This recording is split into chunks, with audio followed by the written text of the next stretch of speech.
Не oltasın arayı. Yetkiler var mı? Bir şey çeçindirip salsınlar o. Ahmak bilin, ne? Var bilin. Ahmağa kesin arayı, siyerçi. Ne video tartalım, erken stories'te jüresi var. Бетін тартқын ана, ақмақтың. Ол бетін тартқын келгізіп қойдым. Манаста үйлөнөм деген кызды 7 айдан бери уур токмокко алып келген жигит кармалды. Манас шаарында турмушка чыгуудан баш тарткан кызды 7 айдан бери коркутуп, уруп сабап келген 24 жаштагы жигит кармалды. Бул тууралуу Жалал Абад облустук милициясы билдирди. Соц тармакта бети канжалаган кыздын видеосу тарады. Анда Манас шаарында жашаган кыз тааныш жигитти 5 октябрь түнү үйүнө келип, өлтүрөм деп коркутуп, көчөгө алып чыгып кеткенин айткан. Кыздын билдиришинче, жигит аны мал базарга алып барып, зордуктоого аракет кылып, унаа менен сүзүп өлтүрөм деп коркуткан. Кыз буга чейин милицияга бир нече жолу кайрылганын, бирок жигит жоопкерчиликке тартылбай келгенин белгилеген. Чоң кызматтагы кишинин баласымын деп коркутат, өлтүрүп коем, мени эч ким камай албайт дейт деген жабырлануучу. Ал эми Жалал Абад облустук милициясы аталган факт катталып, экспертизалар дайындалганын билдирди. Тартип сакчылары кыз менен жигит мурун сүйлөшүп, үйлөнүүнү көздөгөнүн, бирок пикир келишпестиктен улам урушуп кетишкенин кошумчалады. Шектүү сурак алынган, экспертизанын жыйынтыгы менен анын аракетине юридикалык баа берилет. Булак Спутник Кежи. Эзирек деген кыз менен тааныштыгымды мойнума алам. Экөөбүз 10 айдан бери чогуу жүргөнбүз. Сүйлөшүп жүргөнбүз, үйлөнөбүз деп жүргөнбүз. Азыр ошо ага бир себептер болуп экөөбүз урушуп калганбыз. Урганымды мойнума алам. Ал урганга да бир өзүнүн себептери болгон. Москва шаарында жашап жана эмгектенесизби? Медициналык кызматтар керек, бирок алар сизге кымбат жана сапатсыз сезилет. Умбем клиникалар тармагы сиздерге өз кызматтарын сунуштайт. Бүгүнкү күндүн талабына жооп берген заманбап жабдыктар менен кесипкөй дарыгерлер сиздерди күтөт. Бизде сиз стоматолог, тиш дарылоонун бардык түрлөрү, уролог, невролог, лор, терапевт, хирург, окулист, педиатр, УЗИ жана башка дарыгерлердин кеңешин алып дарылануу мүмкүнчүлүгү бар. Умбем клиникалар тармагы бул жогорку сапаттагы медициналык жабдыктар менен камсыз болгон профессионал дарыгерлер. Сиздердин ыңгайлуулук үчүн Умбем клиникаларынын Москва шаары боюнча 3 медициналык борбору иштейт. Өзүңүзгө ыңгайлуу даректи тандап медициналык кызмат алсаңыз болот. Ушул ай ичи бизге келип төмөндөгү кызматтарга арзандатуу менен медициналык кызмат алыңыздар. Ден соолугуңузга кам көрүүнү эртеңкиге калтырбаңыз. Умбем клиник Москва. Көк жар конушунда чек ара кызматынын штаб-квартирасы курула баштады. Эскиз. Бишкектин Көк жар конушунда чек ара кызматынын штаб-квартирасы курула баштады. Анын пайдубалына УКМК төрагасы Камчыбек Ташиев капсула салды. Заманбап имарат 4 кабаттан туруп, теги учак коно турган аянчасы да болот. Ташиев чек ара кызматы азыр кайсыл бир окуу жайдын мурдагы жатаканасында иштеп келгенин, жаңы имарат 2 жылдын ичинде салынып бүтөөрүн билдирди. Чек ара кызматынын өзүнүн имараты болгон эмес. Буга чейин чек ара кызматына 250дөн ашык имарат курдук. Анын ичинде заставасы, пост, бала бакчасы бар. Эми штаб-квартираны салып алсак, бул кызмат толук камсыз болот, деди УКМК төрагасы ЛТР телеканалына. Курулушту 2027 жылдын ноябрь айына бүтүрүү пландалууда. Булак Спутник Кежи. Бул жерде подвалдары, паркингтерди жана техникалык бөлүмдөрдү бул жерде кылды. Все достойно должно быть да, молжордун бардыгычы.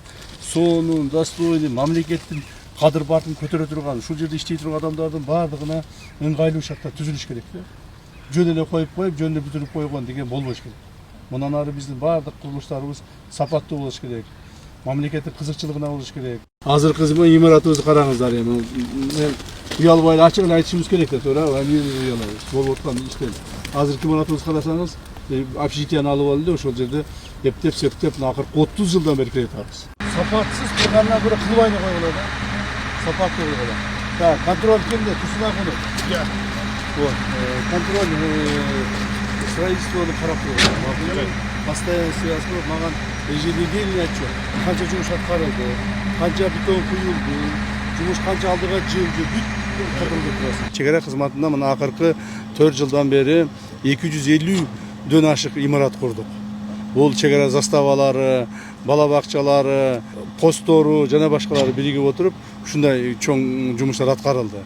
Эми бүгүн штаб квартираны Кудай буйрса куруп ала турган болсок, чек ара кызматы толук бойдон камсыз болот. Урматтуу президентибиздин биздин алдыбызга койгон тапшырмасынын негизинде акыркы ошо 3 жылда мамлекетибиздин чек аралары толук такталып бүттү.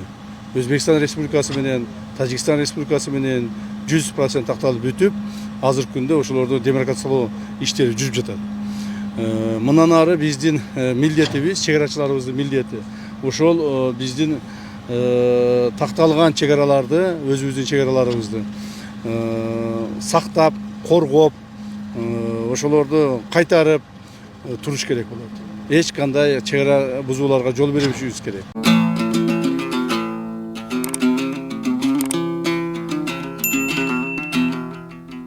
Аларчада алгачкы радиоэлбандын курулушу башталды. Бишкектин чет жакасындагы Аларча мамлекеттик жаратылыш паркында Кыргызстандагы дүйнөлүк стандарттагы алгачкы радиоэлбандын курулушу расмий түрдө башталды. Бул долбоор президент Садыр Жапаровдун тапшырмасы менен ишке ашып жаткандыгын бүгүн 10 октябрда Каныбек Туманбаев билдирди.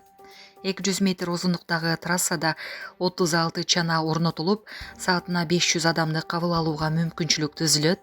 Долбоор Германиянын дүйнөгө таанымал веган компаниясы тарабынан курулат. Анын жетекчиси Юрген Хельмут Рушке капсула салуу аземине катышып, Кыргызстандын жаратылышына жогору баа берди. Мындан тышкары өлкөдө асма жолунун курулушу да башталды. Аны ишке ашырып жаткан Doppelmayr компаниясы жакынкы күндөрү пайдаланууга берет. Туманбаев бул ири долбоорлор туризмди өнүктүрүүдөгү чоң кадам жана Кыргызстандын эл аралык туристтик аброюн жогорулатууга багытталгандыгын билдирди. Президент Садыр Жапаровдун КМШ өлкөлөрүнүн лидерлери менен бирге Тажикстандын Борбору Душанбе шаарындагы өкмөттүк резиденциянын багын аралап жүргөн видеосу жарыяланды. Бул кечки сейилдөө делегация өкүлдөрүнө арналган сый тамактын алдында болгон. Сейилдөө учурунан тартылган видеону Тажикстандын мамлекеттик телеканалдарынын бири өзүнүн YouTube каналына жарыялады. Кадрлардан Жапаровдон сырткары Тажикстандын президенти Эмомали Рахмон, Азербайжан лидери Ильхам Алиев, Казакстандын президенти Касым-Жомарт Токаев, Туркманстандын президенти Сердар Бердимухамедов, Өзбекстандын президенти Шавкат Мирзиёевди көрүүгө болот. Лидерлер Душанбедеги улуттук сарайдын багын кыдырышкан. Өкмөттүк резиденциянын аймагында алар үчүн жемиш жашылчадан жасалган инсталляциялар даярдалган. Эске салсак, өлкө башы учурда Тажикстандын кабыл алуулар сарайында КМШ лидерлеринин саммитине катышууда.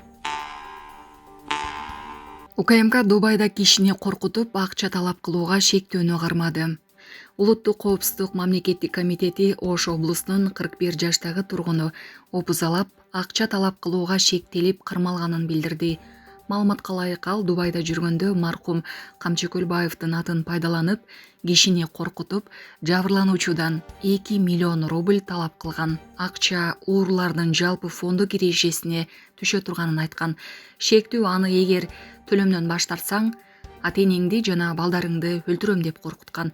2021 жылдын 12 ноябрында коркуткан кишинин шериги акча алып жаткан жеринен кармалып, УКМКнын тергөө абагына киргизилген. 2022 жылдын 11 майында ал өзү Кылмыш жаза кодексинин 208 беренесинин 3 бөлүгүнүн 2 пунктунда каралган кылмышты жасагандыгы үчүн сыртынан айыпталган. Булак суу беркежи. Туркияда 19 жаштагы кыргызстандык төрөп ымыркайын террасага таштап кеткени айтылууда. Туркиянын Мугла облусунун Бодрум районундагы отелде иштеген Кыргызстандын жараны мейманкананын жадаканасына төрөп ымыркайын сүлүгүгө ороп террасага таштап кеткени айтылууда. Бул тууралуу түрк басылмалар жазышууда. Маалым болгондой, аталган жаран 19 жашта, ал Бодрумга иштөө үчүн 5 ай мурун барган. Басылмалар билдиргендей, кыз ооруканага кайрылган. Андан соң төрөгөнүн полицияга айткан. Полиция менен медицина кызматкерлери мейманканага барганда жаңы төрөлгөн ымыркайдын чарчап калганы аныкталган. Баланын сөөгү экспертиза жүргүзүү үчүн жиберилди. Учурда кыздын дарыланып жатканы, андан соң анын камакка алына турганы айтылды. Бул окуя боюнча тергөө иштери уланууда. Ал эми окуя тууралуу өлкөнүн Туркиядагы элчилиги азырынча расмий маалымат бере элек. УКМК тендер шылтоосу менен BMW X7 жана $210 000 ээ болгон чектөөнү кармады. Улуттук коопсуздук мамлекеттик комитетинин кызматкерлери ири суммадагы алдамчылыкка шектелип жаткан жаранды кармашты. Бул тууралуу УКМКнын басма сөз кызматы билдирди. Социалдык тармактарга мониторинг жүргүзүү учурунда блогер Нурлан Мотоевдин билдирүүсү текшерилди. Анда 1974-жылы Ош облусунун Алай районунда туулган жаран УКМКнын төрагасы Камчыбек Ташиевдин атын жамынып, Бишкек ЖЭПке көмүр жеткирүү боюнча ири тендерди утуп берүү шылтоосу менен жаранга таандык $210 000 жана BMW X7 үлгүсүндөгү автоунаасын алдап алганы тууралуу маалымат берилген. Текшерүүнүн натыйжасында расмий арыз менен жаран кайрылып, жарыяланган видеодо көрсөтүлгөн фактыларды растады деп айтылат билдирүүдө. УКМК билдиргендей, ыкчам издөө иш-чараларынын натыйжасында жаран кармалып, убактылуу кармоочу жайга камакка алынды. Сурак учурунда ал күнөөсүн толугу менен мойнуна алды. Учурда УКМКнын башкы тергөө башкармалыгы кылмышка тиешеси бар башка адамдарды аныктап жатат. Булак Баракелди. Айыптоодогу Жалал Абад жазуусу Манас болуп жаңырды. Манас шаарындагы айыптоого орнотулган стела жана бийиктиги 50 метрди түзгөн флагштоктогу Жалал Абад жазуусу Манас болуп өзгөртүлдү. Бул иштер жеке темирчилердин эсебинен жүргүзүлүп, шаардык бюджеттен эч кандай каражат сарпталган жок. Маалым болгондой, мурдагы Жалал Абад жазуусунун бийиктиги 6 метр болсо, жаңы Манас жазуусунун бийиктиги 8 метрди түзөт. Ошондой эле түнкү жарыктандыруу системасы да жаңыланат. 2022-жылы Жалал Абад стеласы курулуп, анын ачылыш аземине өлкө башчы катышкан. Айланасы жашылдандырылып, отургучтар орнотулуп, эс алууга шарттар түзүлгөн. Бул долбоорго шаардык бюджеттен 15 миллион сомдон ашык каражат жумшалган. Ошондон бери бул жай шаар тургундарынын жана коноктордун сүйүктүү эс алуу жайына айланып келген. Каракол шаардык суу канал муниципалдык ишканасынын жетекчиси кармалды. Каракол шаардык суу канал муниципалдык ишканасынын жетекчиси кызмат абалынан кыянаттык менен пайдалануу фактысы боюнча кармалды. Бул тууралуу бүгүн 10 октябрда Улуттук коопсуздук мамлекеттик комитетинен билдиришти. Маалым болгондой, 2023-жылы Каракол шаарынын ичүүчү суу менен үзгүлтүксүз камсыздоо максатында жооптуу кызматкерлер тарабынан шаардагы суу алуучу жайлардын биринин аймагындагы 3 скважинага бургулоо иштери боюнча тендер өткөрүлүп, 2023-жылдын 31 декабрына чейин тендердин баасы 38 миллион 927 000 сомду түзгөн. Ошол учурдан тартып, ушул кезге чейин Б жоопкерчилиги чектелген компаниясынын жооптуу кызматкерлери ар кандай себептерди шылтоолоп, көрсөтүлгөн долбоордон четтеп, сапатсыз чагымдалуучу материалдарды пайдаланышкан. Натыйжада бургаланган скважиналардан иче турган суу талап кылынган өлчөмдө берилбей калган деп айтылат маалыматта. Мекемеден кошумчалангандай, аталган муниципалдык ишканасынын кызмат адамдары долбоордон четтегенине карабастан аткарылган иштердин актыларына кол коюп, ошону менен мамлекеттик бюджетке 6 миллион сомдон ашык зыян келтиришкен. Жүргүзүлгөн иликтөө иштеринин натыйжасында Каракол шаардык суу канал ишканасынын жетекчиси жана Б жоопкерчилиги чектелген компаниясынын жооптуу кызматкери Каракол шаардык ички иштер башкармалыгынын убактылуу кармоочу жайына камалды.